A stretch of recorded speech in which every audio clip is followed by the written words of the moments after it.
Your favorite search engine, Google, posted earnings yesterday. Here's everything you need to know. The overall sentiment was very positive for Alphabet, Google's parent company, as they reported higher than expected earnings and revenue numbers and included a share buyback of $70 billion.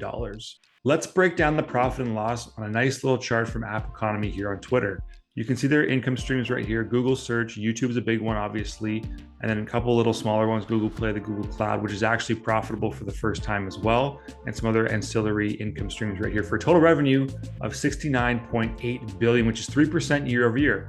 That's good, okay? Then you take off your expenses, right? You have your cost of the revenues, which is your traffic acquisition cost, how much Google pays other platforms to get the search up and get customers through the door. You've got some other expenses here. You've got some operating expenses as well. You've got your research and development. You've got your sales and marketing. You've got your general and administrative costs down here. So big chunks of change, and you got some tax, right? So you have your gross profit, take away these other three things. You have your operating profit, take away the tax. You have your net profit of $15.1 billion, which is pretty damn good. The net profit here of $15.1 billion versus the revenue of $69.8 billion means that every dollar that Google makes, they keep about 20 cents of it, which is a pretty good, pretty healthy margin for any company out there, especially one with the kind of balance sheet that Google has.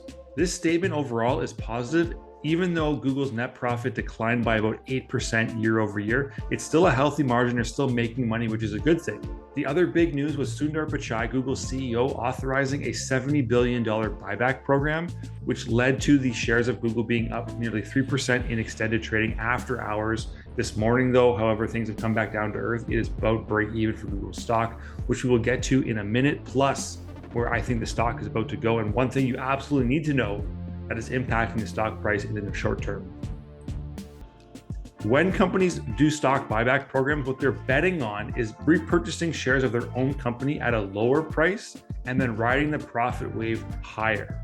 They don't want to buy back now and have the stock price decline. They want to buy back over the course of the year when the price is low and have it lift up over time and create more income and more profit for themselves. This is a really strong thing. When companies do this, it means they're reinvesting some of their profit into themselves, and it's generally seen as a total positive for the company.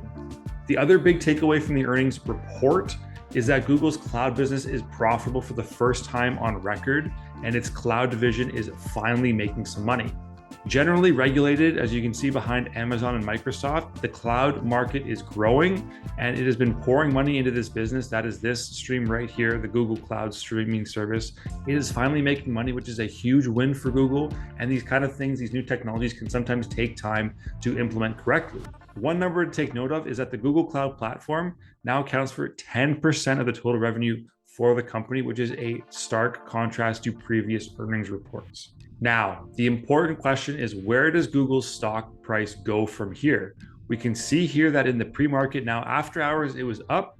Pre-market this morning before the market opens, after digesting this information, it's down.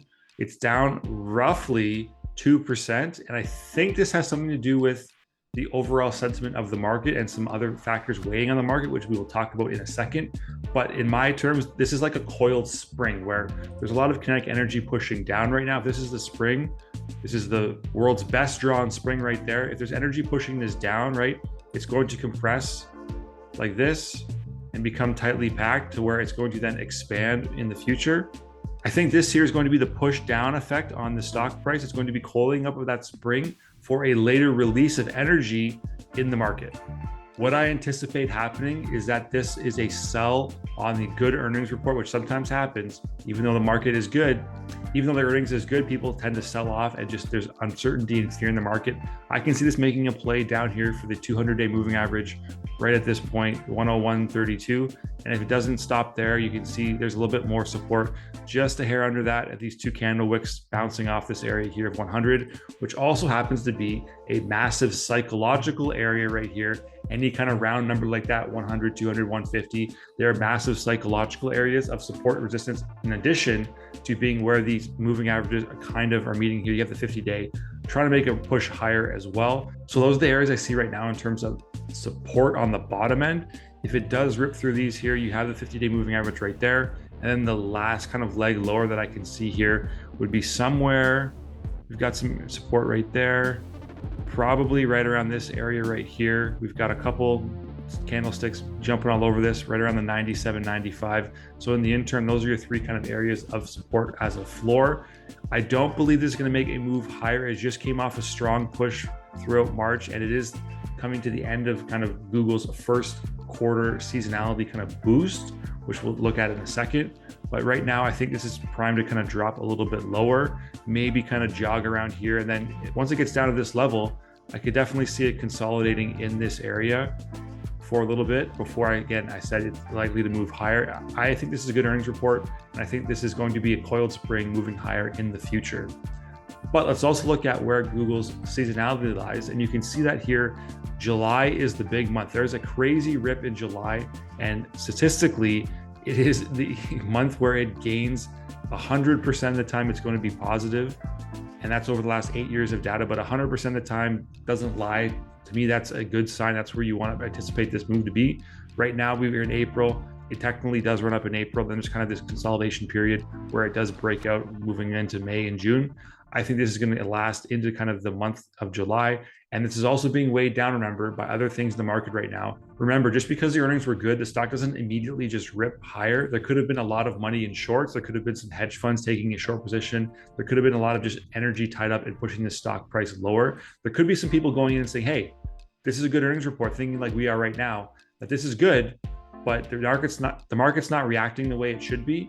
So I'm going to wait. I'm going to sell what I have now and hopefully time this a little bit better when it does bounce off these major areas of support down here, these moving averages, knowing that it's likely to kind of coil that spring, get that energy release, and then push back higher later on.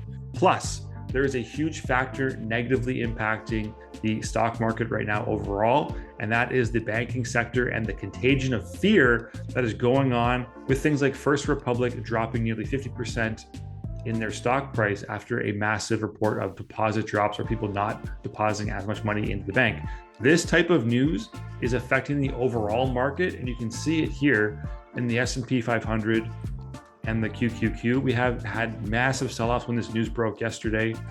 And overall, when this kind of stuff happens, it doesn't matter how good your earnings reports are. This can weigh significantly on the entire market and push things down, even though earnings reports for things like Google were good. You have to have extremely positive news to kind of combat this and push higher immediately.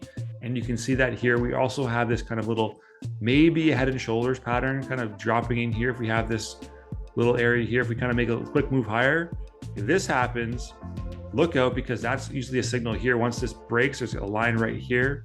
If that breaks and we have this kind of continuation drop and a little bit move higher, and then it breaks down and breaks this kind of line here right around where that 101 or 102 line is. If this happens after a little bump up higher, then we're looking at a kind of move lower and dropping even lower down here back to that 97. So that's what I'm going to be looking for, the head and shoulders pattern, these areas of support at 102, 101, 100.